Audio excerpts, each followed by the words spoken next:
கொஞ்ச நேரம் இருக்கேன். அவன் வந்துட்டான்னு நினைக்கிறேன். நாங்க தூங்குறதா இருந்தா கதவெல்லாம் அப்பவே பூட்டியிருப்பேன். அப்புறம் நீ விடிற வரைக்கும் திண்ணையிலே தான் உட்கார்ந்துருக்கணும் பாரு. சாரி அண்ணே, சாரி அண்ணா, சாரி. முத்த பார்த்தா அப்படி தெரியலையே. சரி, நான் தோசை ஊத்தி தரேன். இல்ல இல்ல இல்ல அண்ணே, வேண்டாம், நான் சாப்பிட்டேன். ஒரு நாள் அவரை பார்க்காம இருக்க மாட்டியா?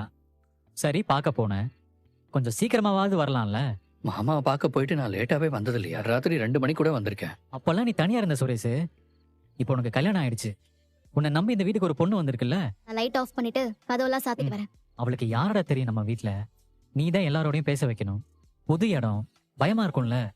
பயப்பட வேண்டாம், நீ தான் ஆறுதல் சொல்லணும். யாரு அவ பயப்படுவாளா? அவளுக்கு நான் தைரியம் சொல்லணும். நீ உள்ள போ, அழகுமதியோட கொஞ்ச நேரம் பேசு. என்ன பேச சொல்ற? இது என்னடா கேள்வி? உன் வைஃப் கிட்ட என்ன பேசணும் நான் சொல்லி தரணுமா?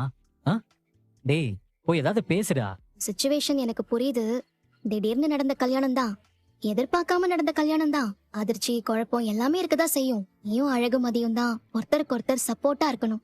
பிடிக்குதோ இல்லையோ சேர்ந்து வாழ்ந்துதான் ஆகணும். இல்லைன்னா விட மாட்டாங்க. அவங்களும் நல்ல பொண்ணா தானே இருக்காங்க. முறைக்காது, அவங்க நல்ல பொண்ணுதான். அப்பாக்கு உடம்பு சரியில்லாம போனது, அவசரமா நடந்த கல்யாணம்னு அவங்களும் அதிர்ச்சியில தான் இருக்காங்க. போய் மெல்லமா பேசு, நல்லபடியா பேசணும். சண்டையெல்லாம் போடக்கூடாது. முன்னாடி மாதிரி இந்த எலியும் பூனையுமால இருக்கவே கூடாது.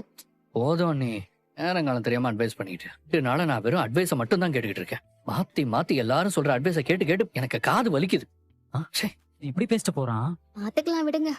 சரி வா போ. நானும் டயத்துக்கு தூங்கிடாத. என்னமோ நீ மட்டும் தூக்கத்துல பேசுற மாதிரி நீயும் முடிச்சுதானே இருக்க. நான் எப்ப தூங்கினாலும் சீக்கிரம் எந்திரிச்சிருவேன். உன்ன மாதிரி 12 மணி வரைக்கும் தூங்க மாட்டேன். சரி, என்ன கேள்வி கேட்கறதெல்லாம் இருக்கட்டும். நீ ஏன் இங்க உட்கார்ந்திருக்க? நான் இங்க உட்காரக்கூடாதா? அத்த நேரம் எல்லாம் உட்காரலாம் ப்ரோ.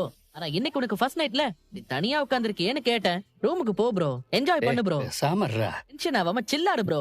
கிரேஷன் எதுவும் பண்ணலன்னு சொல்லி கடுப்புல உட்கார்ந்துட்டு இருக்கியா? இங்க கடுப்பேத்தாம கம்முன்னு உட்காருன்னு சொன்னேன்.